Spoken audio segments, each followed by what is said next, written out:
1919 ভারতবর্ষের ইতিহাসে খুব বিখ্যাত একটি সাল, কারণ এই 1919 সালে বিভিন্ন ধরনের অ্যাক্টিভিটি হয়েছিল।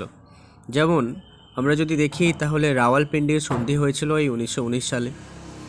তারপর 1919-এ মন্টেগু চেমসফোর্ড যে আইন সেটা পাশ হয়েছিল। আর তারপরে আমরা দেখি যদি রাওলাট আইন পাশ হয়েছিল। রাওলাট আইন পাশ হয়েছিল 1919-এ।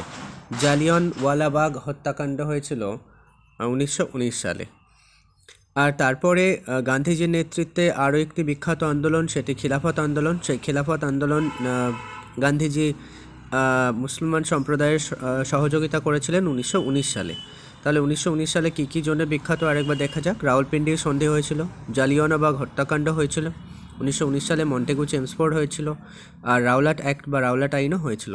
এ ধরনের কন্টেন্ট নিয়মিত প্রতিদিন পেতে চ্যানেলটি সাবস্ক্রাইব করুন। অন্যান্য ভিডিওর জন্য চ্যানেল পেজটি ভিজিট করুন।